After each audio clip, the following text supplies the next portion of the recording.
Del siglo XIX a nuestros días hacemos un recorrido en el lunes de reporteros por la historia de la caricatura política en México. Mujeres, cine y archivo fílmico. Les vamos a platicar de un encuentro imperdible. Rafael García Villegas, amigos, amigas de Noticias 22, qué gusto iniciar la semana con ustedes. Tenemos un programón, una hora de verdad de muchos contenidos. Y Rafa, vamos a iniciar con algo que está muy atractivo, que les va a llamar la atención y que no pueden dejar de ver. En efecto, mi querida Laura Barrera, ¿cómo estás, amigos del auditorio? Hola, Laura Regis en la traducción de lenguas de señas mexicana. Y una de nuestras televisoras hermanas se va a vestir de música con esa propuesta, en la que estuvieron hoy presentes en la presentación la secretaria, por ejemplo, de Gobierno Federal de Cultura, Alejandra Frausto, el director de Canal 11, Carlos Brito, y también el presidente del Sistema Público de Radiodifusión Mexicana, Genaro Villamil. Efectivamente, van a lanzar un programa, ya se está lanzando un programa que se llama Ven Acá. Eugenia León, acompañada de Pavel Granados, regresan a la televisión con el programa Ven Acá, el cual será transmitido por Canal 11 y Canal 22. El programa Tocando Tierra fue un programa único en su tipo porque nos llevó a viajar por distintos puntos de la República. No podíamos proponer lo mismo, había que ofrecer otras opciones. Entonces, pues mis lecturas con Monsiváis para mí es nuestro cronista, es un hombre que le hemos aprendido tanto y que nos ha dado tanto, sobre todo para entender qué es nuestro país, cómo somos, qué hacemos, qué nos importa, cuáles son los grandes temas que nos ocupan y sobre todo actualmente. Ven Acá se transmitirá por Canal 11 los martes a las 22 horas y los domingos a las 21 horas por Canal 22.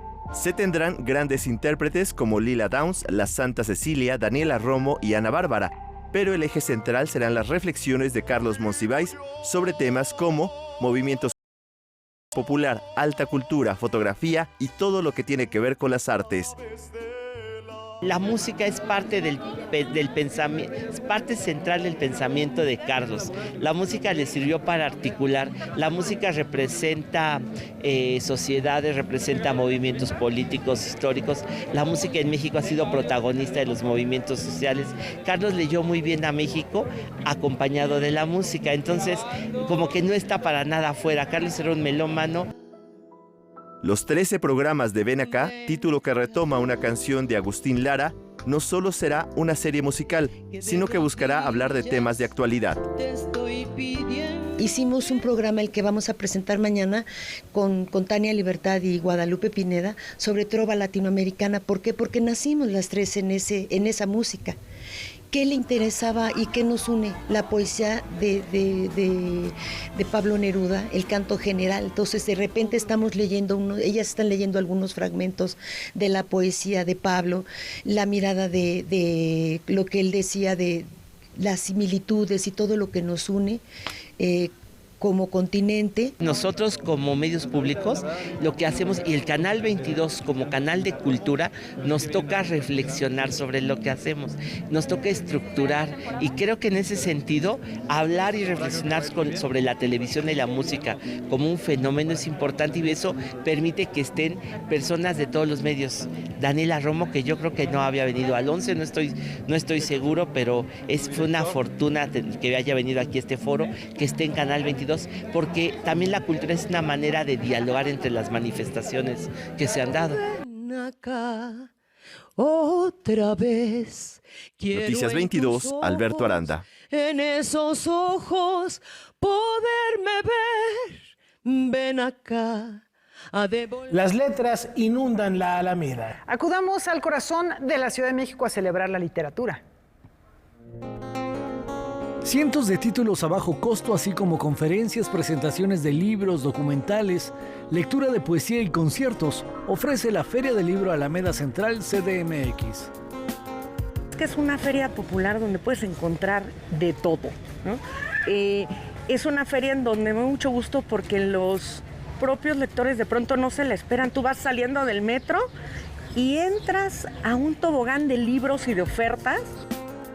Con menos de 100 pesos puedes encontrar varios títulos. Todo esto lo pueden encontrar en el puesto de la Brigada para Leer en Libertad, y les traje de chile, mole y pozole. Empezamos con Poeta en Nueva York, Federico García Lorca. 60 pesos. Arnoldo Kraus, Apología de las Cosas, junto con Vicente Rojo. Es un librazazazo que originalmente costaba un cacho de riñón. Tenemos Resistencia Judía, Levantamiento de los nazis, 65 pesos, Paul Ron. Hablando de Granados Chapa, este libro de Humberto Musacchio sobre Granados Chapa. Si son fans de Julio Verne, vean el tamaño del libro que se van a llevar, con 5 cuentos que son Viaje al centro de la Tierra, La vuelta al mundo en 80 días, Un capitán de 15 años y Miguel Strogoff, solo por 100 pesos. Además de libros, la feria también ofrece una importante oferta de discos de acetatos y películas. Cuanto más expandamos la cultura hacia todo el mundo en todos los aspectos y más oferta tengamos para todo el mundo, mejor crecemos todos, ¿no? Todas sus actividades se encuentran disponibles a través de su cuenta de YouTube. Todos los libros que regalamos en esta feria se pueden descargar de manera gratuita y legal en www.brigadaparalaylibertad.com. Encuentran ahí una pestaña de libros y pueden descargar hasta 280 libros. Este encuentro literario permanecerá hasta el 23 de abril en la Alameda Central de la Ciudad de México. Con imágenes de Javier Contreras y Juan Manuel Arcos, informó Óscar Cortés. La cultura maya no deja de sorprendernos. Se han registrado nuevos hallazgos en el sureste mexicano. Investigadores de la zona arqueológica de Palenque, en Chiapas, anunciaron la existencia de un cementerio de la antigua La Cama, o lugar de las grandes aguas, así como de una cámara funeraria con entierros primarios y secundarios, en los cuales fueron dispuestas diversas ofrendas. El director general del INAH, Diego Prieto Hernández, señaló que en el caso de la zona arqueológica de Palenque está casi listo el centro de atención a visitantes, del cual se lleva 90% de su edificación, y ha comenzado la rehabilitación del museo de sitio. Además, se realizan tratamientos de conservación de los bienes inmuebles, como son los estucos modelados de esta cripta funeraria, y se continuará la investigación del Templo de la Cruz Foliada, la Casa del Palacio y la estructura J1 del Grupo I, lo que ha permitido 70% de progreso. Se han rehabilitado los andadores y la colocación de cubiertas en el Grupo Norte y el Templo 13, conocido como de la Reina Roja, al haberse encontrado en su interior el sarcófago de este personaje. Con respecto a la zona arqueológica de Moral Reforma, localizada en Balancán, Tabasco, se han adquirido terrenos, se realiza mantenimiento menor y analiza los restos óseos de una veintena de individuos localizados en la estructura 18 de esta antigua ciudad maya, mientras que en la zona arqueológica El Tigre, en Campeche, también se tiene ya la ubicación para el CAPTI, y el proyecto de investigación y conservación ha avanzado 50% en la consolidación de la cancha del juego de pelota, la estructura 2, la plaza principal del centro ceremonial y la plaza del mercado, además del conjunto triádico. El titular del INAH concluyó informando que se han registrado y preservado 2.688 bienes inmuebles, 220 bienes muebles entre metates y otros objetos cerámicos, así como 257.683 tiestos. Se localizaron además 177 entierros y 38 rasgos naturales asociados a antiguos asentamientos humanos. Noticias 22, Alberto Aranda. Laura, ¿qué te parece si ahora vamos al antiguo colegio de San Ildefonso? Ahí Víctor Gaspar nos platica de la muerte de las culturas.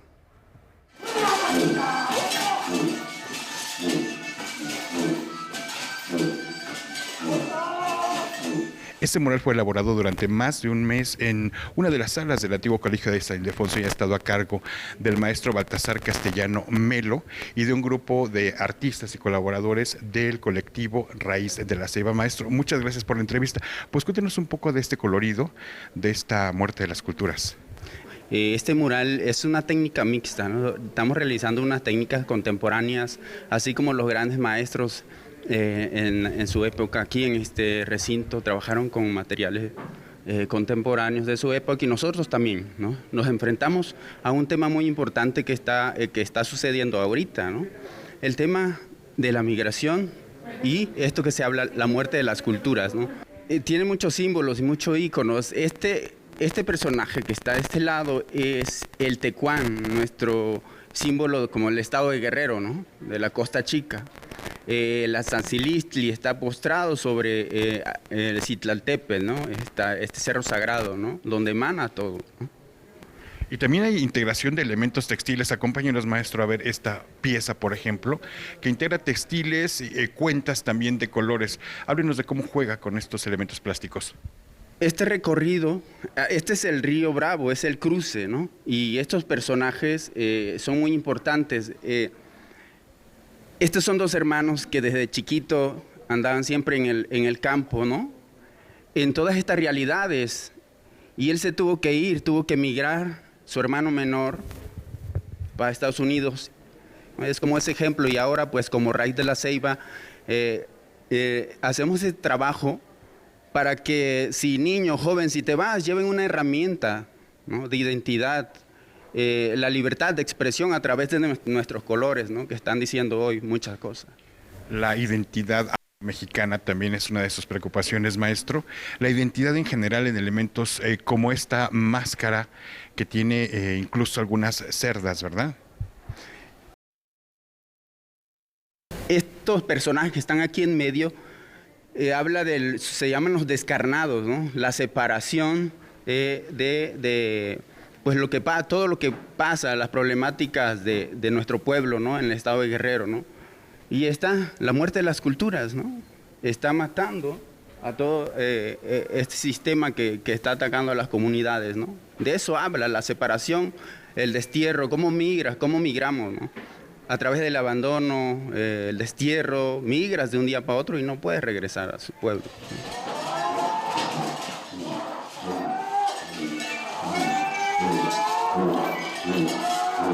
El mural La muerte de las culturas se puede ver en el antiguo colegio de San Ildefonso dentro de la exposición El espíritu del 22. Siempre sobran pretextos para visitar el antiguo colegio de San Ildefonso. Es un lugar fascinante y ahora con este enriquecido con esta obra plástica. En efecto. Y con esto nos vamos a una brevísima pausa. Hay mucho más información aquí en Noticias 22. Regresamos.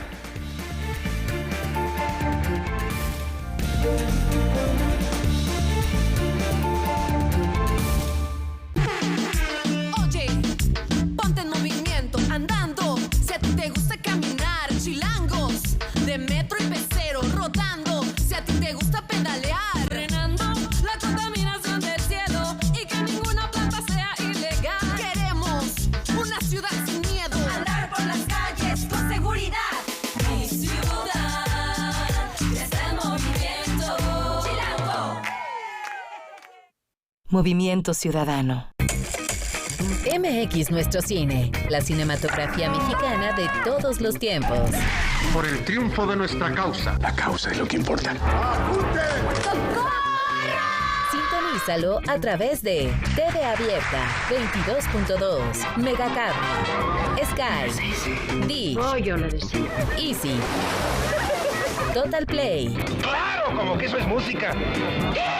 Por MX Nuestro Cine. Durante 10 años ha sido esclava doméstica, trabajando pesadas jornadas sin remuneración alguna. Pero ahora es diferente.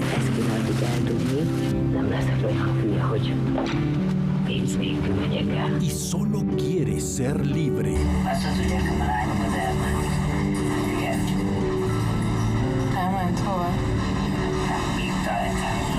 Una mujer capturada. ¿Por qué la esclavitud? Visión periférica. Lunes, 22 horas.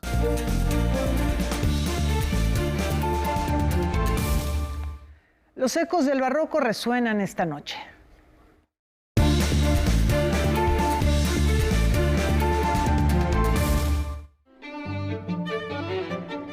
Juana Inés de Asbaje y Ramírez, conocida como Sor Juana Inés de la Cruz, es la mayor figura de las letras hispanoamericanas del siglo XVII.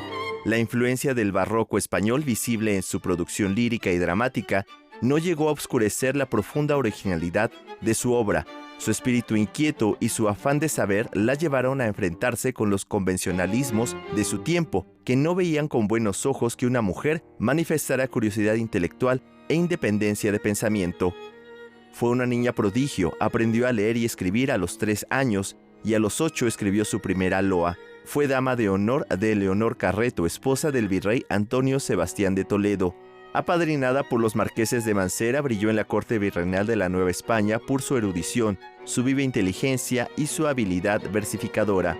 Sus intereses abarcaron la teología, filosofía, astronomía, pintura, humanidades y por supuesto la literatura. Sor Juana murió el 17 de abril de 1695, contagiada de la epidemia que azotó el convento de Santa Paula. Noticias 22, Alberto Aranda. Otrora quizá este no hubiera sido muy buen plan. Hoy nuestro próximo destino es las Islas Marías. Radio Educación presentó la serie Islas Marías, la última colonia penal en América Latina. Una crónica documental sobre la emblemática prisión y su transición a centro turístico. Producido por Laura Elena Padrón y conducido por Sergio Bonilla, este trabajo se divide en 4 capítulos y reúne entrevistas a historiadores, periodistas, abogados y personas que estuvieron internas en las islas ubicadas en el Pacífico. Voces que permiten conocer el proceso de transformación de este sitio en penal, las reformas en la ley, su administración y su adaptación como centro turístico y reserva de la biosfera. La serie permitirá a las audiencias conocer sobre los intentos de fuga que también fueron considerados parte importante en la historia del sitio penitenciario. Y entre los testimonios se encuentra el de Beatriz Maldonado Cruz, exinterna y fundadora de la Asociación Mujeres Unidas por la Libertad. Mediante el programa de dotación de contenidos de Radio Educación, Islas Marías, la última colonia penal en América Latina, llegará a más de 30 radiodifusoras culturales y educativas del país. La crónica documental puede escucharse por las señales 1060 de AM y 96.5 de FM en la Ciudad de México los lunes a las 12 horas y está disponible en las principales plataformas de podcast.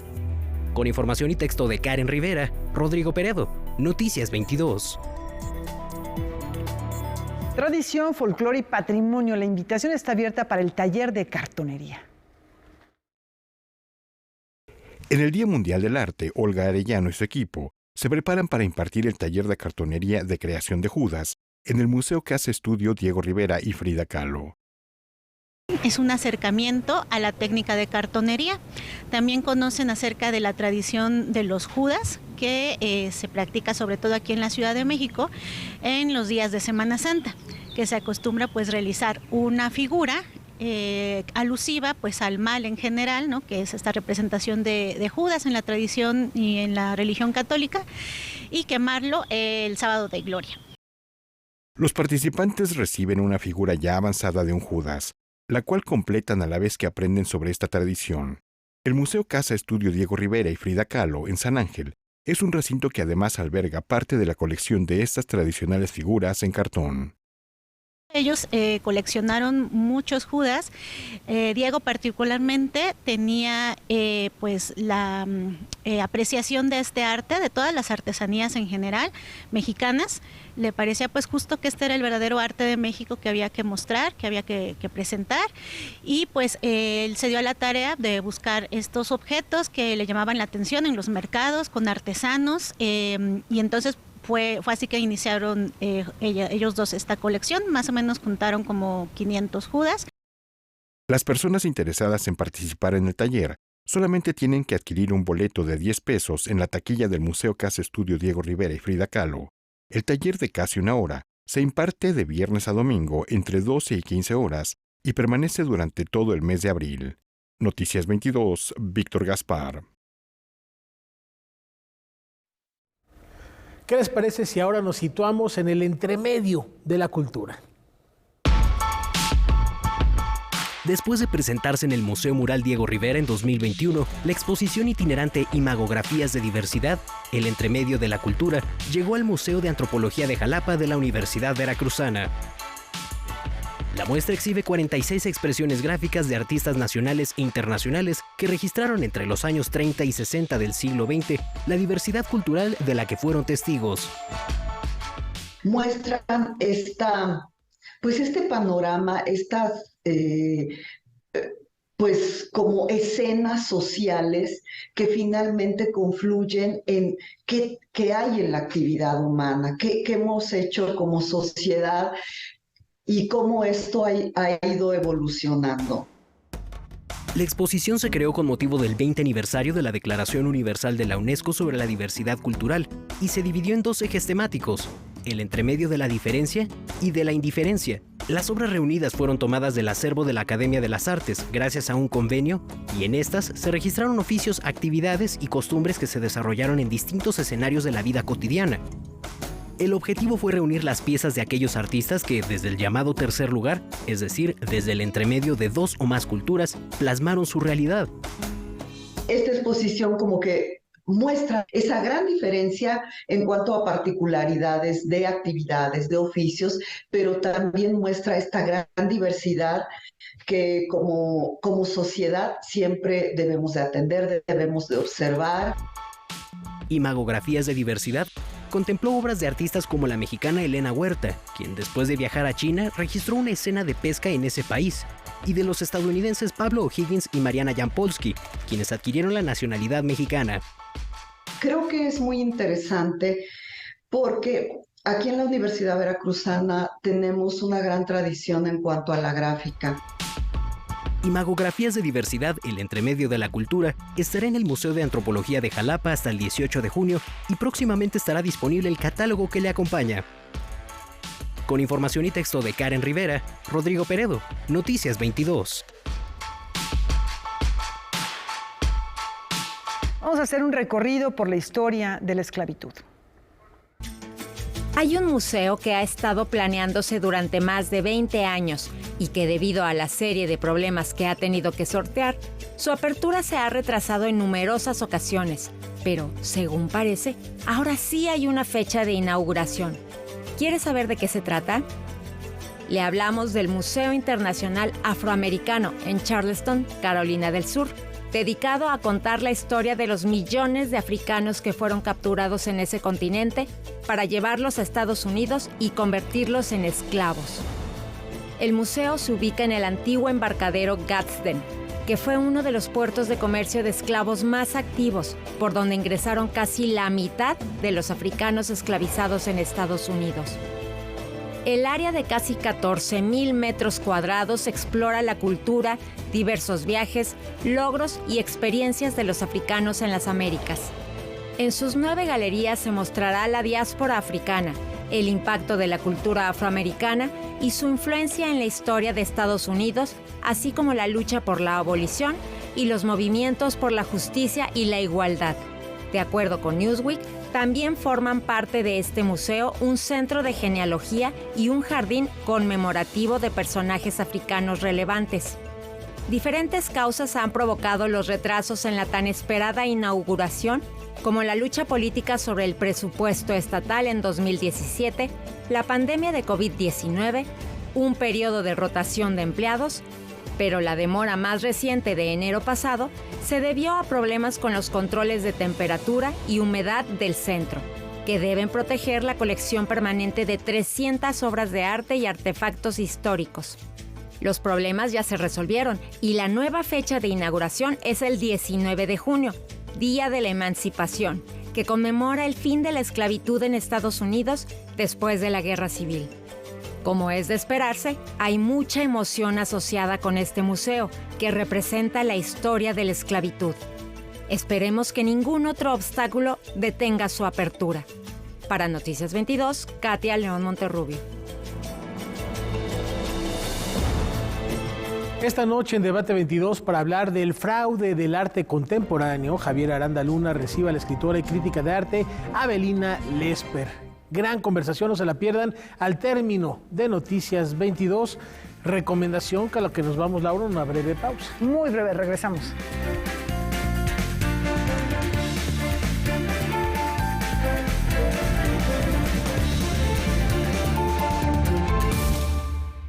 En MX Nuestro Cine están los más variados filmes y ciclos que permiten conocer todas las distintas tendencias y géneros de la cinematografía mexicana. ¿A qué horas son? Las 8 en punto. ¿No será que tienes algo escondido por ahí? que aprobé. No aprobé nada. Anúnciate en MX Nuestro Cine. Comercial @canal22.org.mx. Nos encontramos con el doctor Alejandro de Ávila para conversar en torno a la riqueza que se encierra detrás de un jardín etnobiológico. Les habla Alejandro de Ávila, fundador del Jardín Etnobotánico de Oaxaca, para invitarles a la oveja eléctrica, para conversar en torno al Jardín de Oaxaca, que ha sido modelo para conformar una red nacional de jardines etnobiológicos, donde conjuntamos el conocimiento de la diversidad natural de nuestro país con la historia de las culturas que nos definen como nación. Martes, 21:30 horas.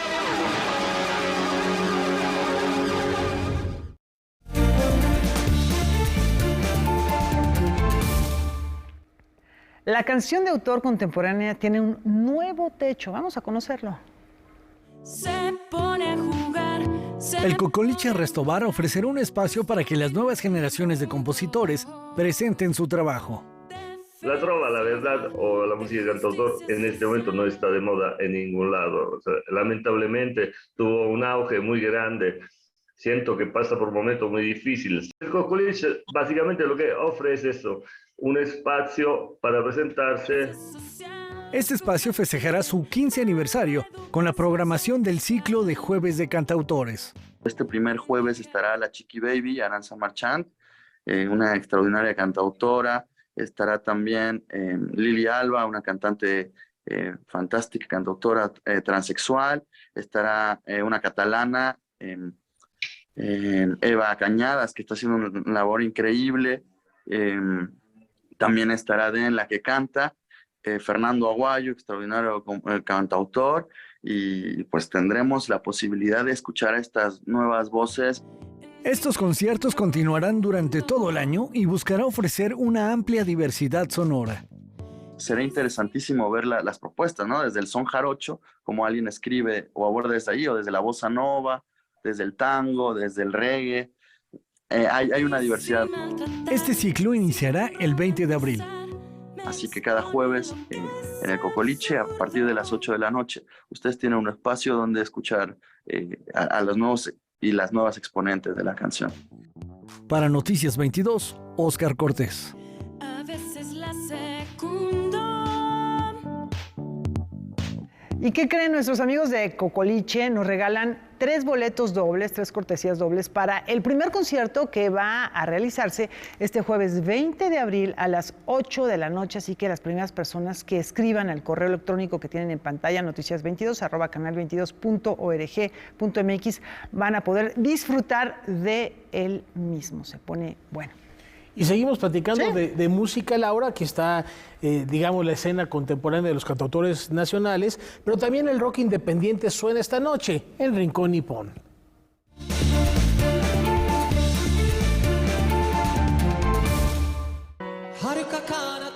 Konnichiwa amigos, soy Miri Murasaki y hoy en Rincón Nippon platicaremos sobre la famosa banda japonesa Radwimps. Radwimps es un grupo de rock alternativo japonés formado en el año 2001 por el vocalista Yojiro Noda, el guitarrista Akira Kuwahara, el baterista Satoshi Yamaguchi y el bajista Yusuke Takeda, cuando aún estaban en preparatoria. Ahora los 4 tienen 34 años de edad.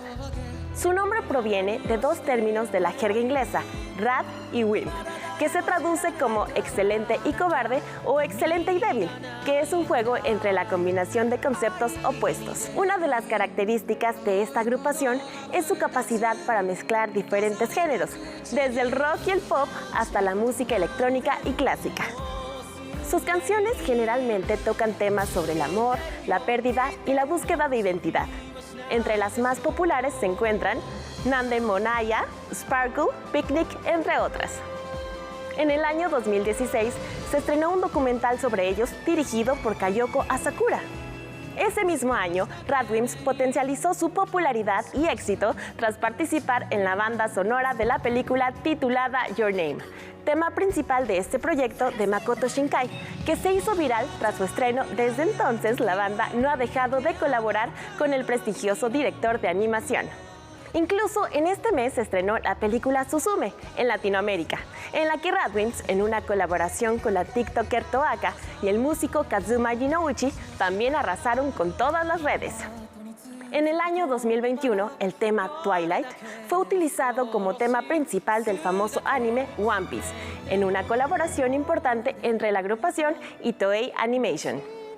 Han realizado giras por Asia y Europa y América del Norte.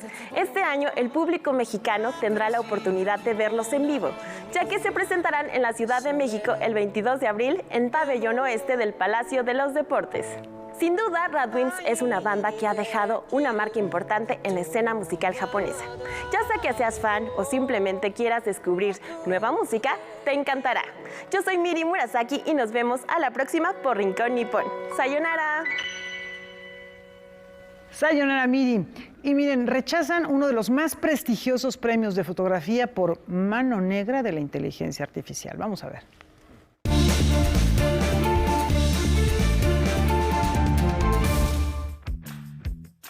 Boris Elkatzen ganó el Sony World Photography Award 2023 en la categoría de creatividad abierta. Sin embargo, lo rechazó y reveló que su imagen fue creada con inteligencia artificial. Explicó que sus imágenes son como falsos recuerdos de un pasado que nunca existió, que nadie fotografió y que fueron imaginadas por lenguaje y reeditadas más de 20 y 40 veces a través de generadores de imágenes de inteligencia artificial, combinando técnicas de inpainting, outpainting y técnicas de susurro rápido. Dijo que usó la imagen para probar el certamen y crear una discusión sobre el futuro de la fotografía. En un comunicado, el fotógrafo alemán agradeció a los jueces por seleccionar su imagen y hacer de este un momento histórico, y cuestionó si alguno de ellos sabía o sospechaba que se había creado con inteligencia artificial. Noticias 22, Alberto Aranda. Una propuesta arriesgada, inteligente, muy honesta, y está ya en la discusión la inteligencia artificial como creadora de arte desde hace varios ayeres en distintas disciplinas. Por supuesto que fotógrafos que no usaron inteligencia artificial mexicanos participaron también en este encuentro, y ya mañana les tendremos la información de en qué lugar quedaron y con qué fotografías. Y cambiando de tema, ya que estamos entrando al mundo de las cuestiones visuales, en contraste al incremento de mujeres que hacen guiones o producción cinematográfica, también se ha registrado una disminución de directoras de séptimo arte. Este lunes se dio inicio al Congreso FIAF 2023, con el simposio Mujeres, Cine y Archivo Fílmico, en el cual se discutió la importancia de promover la equidad de género, ya que al realizar investigaciones en el archivo fílmico se encontró un aumento en guiones escritos por mujeres y productoras, pero contrariamente disminuyó su papel como directoras. En este encuentro se darán cita a perspectivas de 25 países distintos. Si bien pertenecemos a contextos diferentes, donde diversos privilegios y opresiones se cruzan, queda evidenciado que el tema resulta no solo relevante, sino necesario. El tema resultó de gran interés. Se recibieron propuestas internacionales, en total 110. Llegaron proyectos de Nigeria, de Tailandia, de Bélgica, por supuesto. Entonces, estamos muy emocionados de poder escuchar a las mujeres que están reflexionando sobre su papel en los archivos fílmicos y en general en los ambientes de trabajo y de formación de la propia industria cinematográfica. Indagar sobre el papel que toma la mujer en el cine, no solo en la pantalla como actrices, va de la mano con la investigación que se da en torno a la planeación. Fue un punto de reflexión, es un momento por el que la universidad misma está pasando en esa reflexión de cómo incluir y cómo representar a las mujeres dentro de las posiciones directivas de la propia universidad y sin duda dignamente dentro de las posiciones académicas y demás. Entonces nos pareció que era un muy buen tema y un muy buen momento para proponerlo. El Congreso FIAF 2023 estará realizando una serie de actividades del 17 al 21 de abril. Toda la semana va a haber proyecciones en las salas de la Filmoteca, en el Centro Cultural Universitario a partir del miércoles y también en el Cinematógrafo del Chopo, cine de archivo extraordinario. Para Noticias 22, Ileana Luna.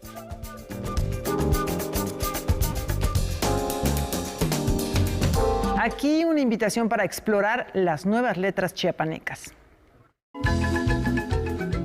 La literatura contemporánea que se realiza en Chiapas llega a través de la colección Naxacopac, la cual comprende 10 títulos, de los cuales 5 son bilingües.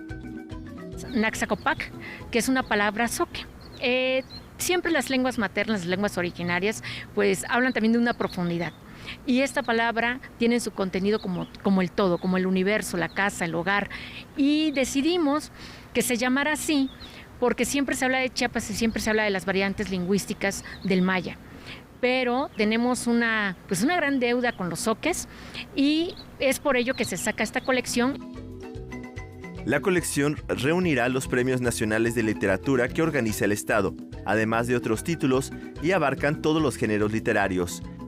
Por mucho tiempo se piensa que todos escriben como Jaime Sabines, o el dicho que siempre se ha manejado, ¿no? En Chiapas levantas una piedra y encuentras un poeta. Lo que sí es que no todos los poetas los preserva el tiempo. Son diversas voces, que no todos están escribiendo de lo mismo. Incluso tenemos a una compañera que acaba de sacar su libro en el fondo editorial, que es Susi Benzulul, con un libro prácticamente de denuncia social, ¿no? Que es pocas veces se hace este tipo se escribe este tipo de poesía, y mucho menos desde lugares tan complejos como puede ser San Juan Chamula, ¿no? Una denuncia social desde ahí. En breve se lanzará la colección en digital, mientras los títulos actuales pueden consultarse en la página que aparece en pantalla. Noticias 22, Alberto Aranda.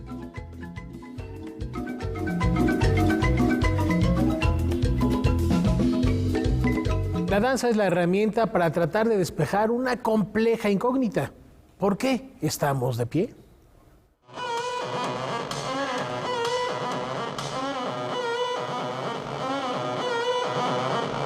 Luego de su estreno en 2021 en Barcelona, el montaje coreográfico Opera Volumen 2 tuvo su premier en el Teatro Raúl Flores Canelo del Centro Nacional de las Artes. La propuesta es del coreógrafo Sebastián García Ferro, quien aborda el tema del cuerpo ante la gravedad en el mundo.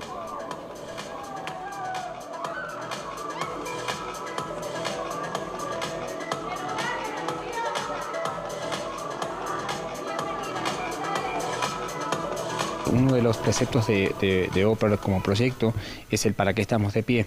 Entonces la verticalidad, que es una cosa que también nos diferencia de otros mamíferos, ¿no? Que somos seres verticales pero con mirada horizontal, entonces siempre estamos intentando ponernos de pie, por más que la vida, las situaciones o la historia nos tire para abajo. Y entonces en la obra yo a partir de preguntarme para qué estamos de pie, ese para qué estamos de pie es siempre relacionado, como decía recién, a la ascensión. Opera es una producción apoyada por el estímulo fiscal EFIARTES y por la empresa de ciencia y tecnología Merck y Abra Projects. Esta segunda entrega se nutre del tema de la primera, que criticaba el mundo fitness para mostrarnos un cuerpo liberado que también nos recuerda una danza planetaria. Cuando estamos haciendo el research para esta pieza, colaboramos con una científica que un poco nos mostró algunos de los experimentos que se hacen con la gravedad. Por eso pueden ver detrás mío que hay unos objetos colgando. Y básicamente ese es un experimento que muestra cómo se comporta el espacio y los planetas, ¿no? Y la gravedad. Es decir, la gravedad funciona como una especie de traductor entre el espacio y los planetas, porque el planeta le dice al espacio cuánto espacio necesita y el espacio le dice al planeta cuánto espacio tiene. La pieza también ha tomado en cuenta el trabajo y la sensibilidad de las ejecutantes. A partir de esa cosa tangible de cada uno de los cuerpos que está en escena, podemos constituir sus sensorialidades particulares, ¿no? O sea, hay una sensorialidad grupal o colectiva, que en este caso la hacen ellas 6, pero también hay sensorialidades individuales. Y en este caso esta ascensión nunca termina de suceder, porque somos personas que no sabemos volar ni vamos a volar por ahora, ¿no? Entonces estamos destinados siempre a volver a la Tierra. Y la gravedad no solamente es una sensorialidad que nos permite estar de pie, etcétera, sino también es un concepto cultural. Upper Volumen 2 continuará en gira por Texcoco, Tecate, Ensenada, Mexicali y Tijuana. La programación se puede consultar a través de las cuentas de redes sociales de Abra Projects. Noticias 22, Víctor Gaspar.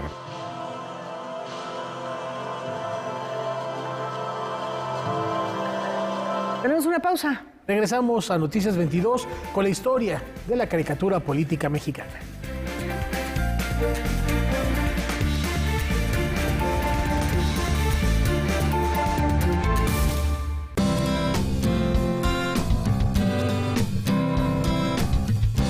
Como audiencia, tienes derechos. Debes conocerlos para poder ejercerlos y ser parte de los televidentes críticos y participativos. Es muy importante que sepas que los contenidos que ofrece tu televisora deben reflejar pluralidad ideológica, política, social, cultural y lingüística. Para más información, consulta la página de defensoría.canal22.org.mx.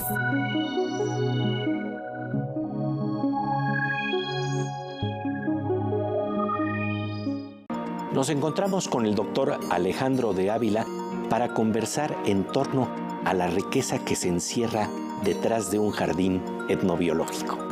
Les habla Alejandro de Ávila, fundador del Jardín Etnobotánico de Oaxaca, para invitarles a la oveja eléctrica, para conversar en torno al Jardín de Oaxaca, que ha sido modelo para conformar una red nacional de jardines etnobiológicos, donde conjuntamos el conocimiento de la diversidad natural de nuestro país con la historia de las culturas que nos definen como nación. Martes, 21:30 horas.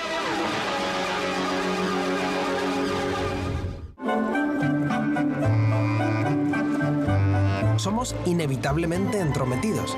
No podemos dejar de mirar, de tocar, de preguntarnos el porqué de las cosas. Hagamos un recorrido por algunas corrientes filosóficas y conozcamos a sus principales exponentes. No fuisteis hechos para vivir como brutos, sino para perseguir la virtud y el conocimiento. Esto es Filosofía, miércoles, 22:30 horas.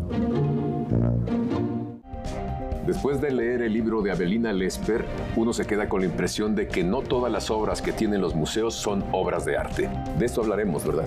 Sí, Javier, de eso vamos a hablar. Los esperamos aquí en Debate 22. Hoy, 21 horas.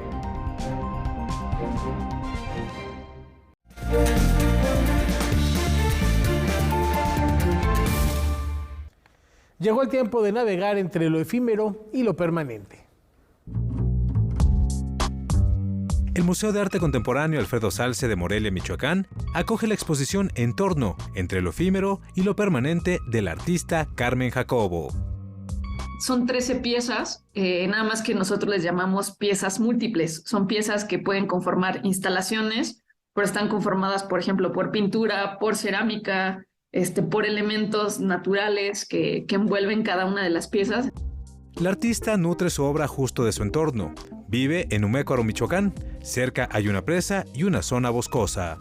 Ha generado un proceso a manera de archivo bitácora de lo que se encuentra justo en el entorno que le rodea, ¿no? La naturaleza, desde pieles de serpientes, abejas, recolección de insectos, y todo esto de su entorno lo va mezclando con el trabajo que ella viene desarrollando hace muchos años, que es el trabajo pictórico y el trabajo en la cerámica contemporánea experimental. En ese sentido, la exposición se convierte en una experiencia multisensorial. Son instalaciones, pero seguimos hablando obviamente de pintura, de cerámica y de objetos, ¿no? Que puedes tocar, no tan conceptuales. Sí hay concepto en las exposiciones, evidentemente, pero no son de corte conceptual. Todas las exposiciones del Museo de Arte Contemporáneo Alfredo Zalce son de entrada libre. Noticias 22, Julio López.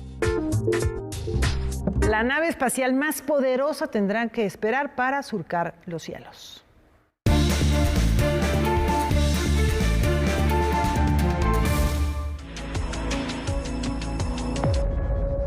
La prueba inaugural de Starship se suspendió. El buque insignia de SpaceX tendrá que esperar, ya que a 8 minutos del despegue se detectó una válvula atascada en el propulsor de la primera etapa. los controladores de lanzamiento no pudieron reparar la válvula congelada a tiempo y cancelaron el intento. Elon Musk y su compañía habían planeado lanzar el cohete Starship de casi 122 metros desde el extremo sur de Texas. Para este intento no hubo personal ni satélites a bordo y no se intentará otro despegue al menos hasta el miércoles. La compañía planea usar el cohete Starship para enviar astronautas y carga a la Luna y en última instancia a Marte. Noticias 22, Alberto Aranda. Y esta noche, este lunes de Reporteros, José Meléndez nos comparte algunas reflexiones sobre la historia y el impacto de la caricatura política en México. Vamos del otro lado del estudio. Adelante, Rafa, Pepe.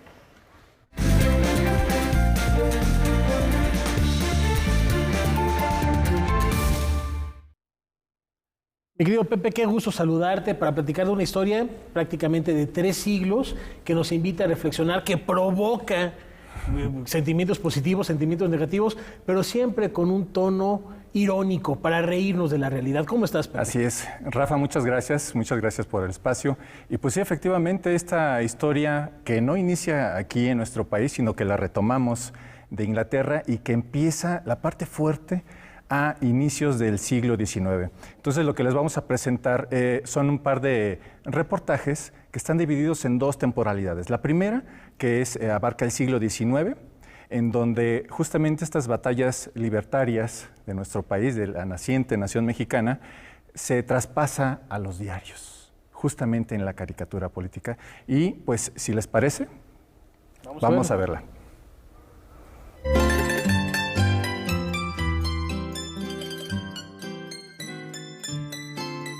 Es un fenómeno que quizá incluso podríamos rastrear hasta finales del siglo XVIII, que surge con los ciclos revolucionarios que dan origen a lo que entendemos que es la modernidad política.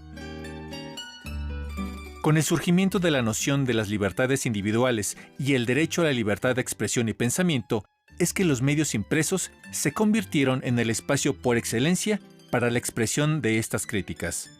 Es en los primeros años del México independiente que la facción liberal encuentra en el periodismo un medio que les permite contrarrestar el enorme poder político que tenía la Iglesia y busca establecer a la prensa libre como uno de los pilares de un nuevo Estado.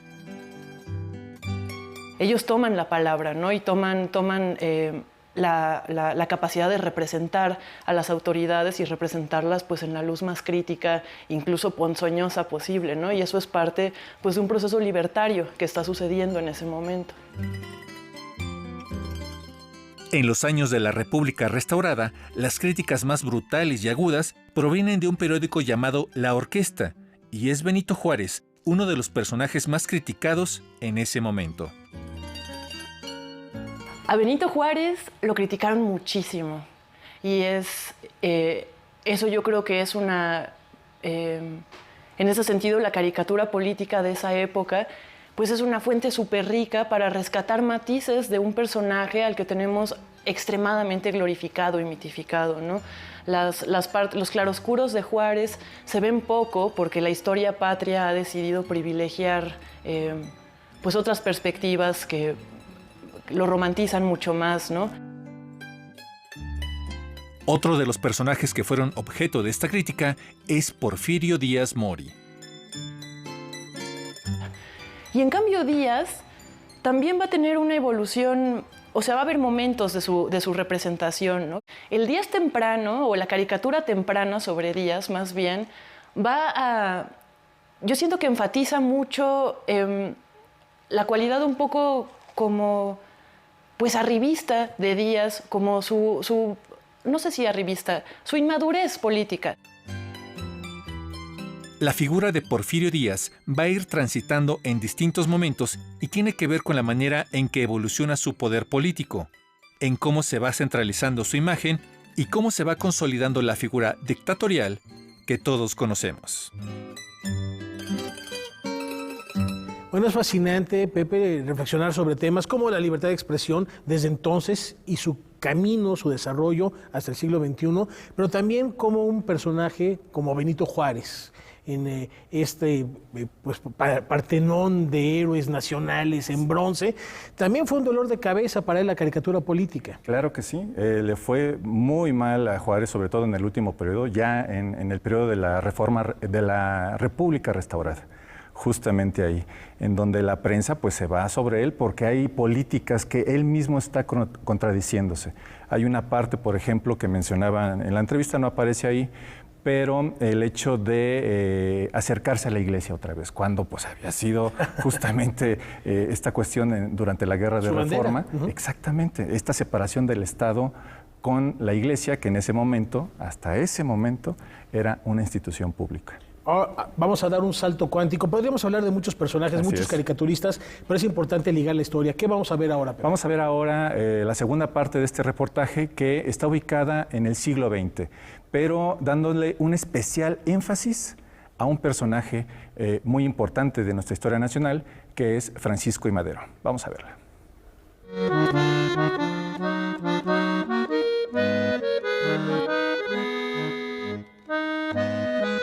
La caricatura política forma parte de la gran tradición de la prensa mexicana liberal de combate, y Porfirio Díaz la utilizó y la utilizaron también los antiporfiristas. Cuando Madero llega a la presidencia de la República, los porfiristas se reorganizan y producen una cantidad enorme de revistas de caricaturas antimaderistas. Aprovechan el hecho de que Madero decreta un periodo de libertad de imprenta. Y lo hacen cera y pabilo, lo hacen pinole, lo destrozan. Y de hecho ocurre un fenómeno muy interesante porque los porfiristas se toman muy en serio su trabajo de propaganda. Y entonces reclutan a cuanto dibujante interesante pueden conseguir, reclutan a viejos dibujantes de la prensa como Rafael Lillo y demás, y reclutan a jóvenes dibujantes como Ernesto García Cabral, y reclutan a jóvenes artistas como Roberto Montenegro y José Clemente Orozco y Jorge Enciso, y todos ellos hacen caricaturas atroces contra Francisco I. Madero. Y ahí ocurre un fenómeno muy curioso, porque después del asesinato de Madero, la prensa de caricaturas se desprestigia. Se convierte, es decir, este ideal que se tuvo a todo lo largo del siglo XIX, esta idea que mantuvo Madero de que la prensa era el baluarte, era una de las principales banderas del movimiento liberal, se pierde. Porque la gente empieza a ver a la prensa como una maquinaria de engaño, como un aparato que es capaz de dar golpes de Estado. A mediados del siglo XX, Alberto Beltrán, el último gran dirigente del taller de gráfica popular, saca a circulación una revista obrerista que se llama Ahí va el golpe. Esta revista retoma toda esta tradición de la caricatura mexicana del siglo XIX. Ya en la década de 1960, Rogelio Naranjo es ya en ese momento uno de los grandes caricaturistas que trabaja en la temática del movimiento estudiantil de 1968 y se da a conocer en 1969 la revista La Garrapata, junto con Ríos y Helio Flores. Y entonces ahí ves claramente que hay un vínculo muy importante entre lo que es todavía la tradición de caricatura de combate que viene del hijo del Aguizote y esta tradición de caricatura de combate que se revitaliza a partir del movimiento estudiantil de 1968. Yo creo que la caricatura mexicana de finales del siglo XX, de principios del siglo XXI, tiene varias vertientes, ¿no? Pero una de estas vertientes recoge claramente la tradición de la caricatura mexicana de combate del siglo XIX, y se ha vinculado a movimientos políticos de manera muy clara, ¿no? Y yo creo que esto es un acto de congruencia. Bueno, ya escuchábamos nombres como el de Ríos, pero también viene a la mente el Chango Cabral. Y aquí dos provocaciones, Pepe, para cerrar el tema brevemente. Uno, dice Rafael Barajas, se puede dar un golpe de Estado. Estamos hablando prácticamente de caricatura política. Hay muchas otras ramas que se podrían abordar. ¿Y qué pasa en el siglo XXI con las nuevas tecnologías? Bueno, la primera es que justamente la caricatura que ataca a la administración del presidente Madero, pues bueno, desemboca en parte por eso en la decena trágica, ¿no? Y se dan cuenta de que puede ocasionar pues un golpe de Estado, como bien lo menciona en la nota, como lo menciona el Fisgón, y bueno, ahora con las nuevas tecnologías, que pues ya no solamente es en los periódicos, sino en las redes sociales. Entonces, es un fenómeno muy interesante. Hablamos ahorita de historia política, pero también puede ser analizado como historia social, historia de la vida cotidiana, en fin, muchas cosas que se pueden analizar a través de la caricatura. Pues te esperamos pronto para hablar de otra de estas vertientes, mi querido Claro Pepe. que sí, muchas gracias. No, gracias a ti, Laura, ¿cómo ves? Una gran investigación ahora que hablaban de las nuevas tecnologías. Ahora tenemos los memes, pero en esa época, en nuestro momento, claro. A lo mejor la función puede tener una cierta similitud, pero estamos hablando también de artistas, de grandes dibujantes. Y yo creo que ahí sí tenemos una diferencia importante con las actuales propuestas. Y bueno, pues ahí quedan, sigue habiendo grandes caricaturistas políticos en nuestro país. Nos vamos a despedir, gracias Pepe, Rafa, con una nota de jazz que nos comparte Pablo Prieto. Ayer, domingo 16 de abril, falleció el pianista de jazz Ahmad Jamal a los 92 años, originario de Pittsburgh. Jamal fue uno de los fundadores del llamado estilo cool a finales de la década de 1980, que utilizaba matices muy elegante y que además fue una influencia importante para Miles Davis. Disfrútenlo. Muy buenas noches.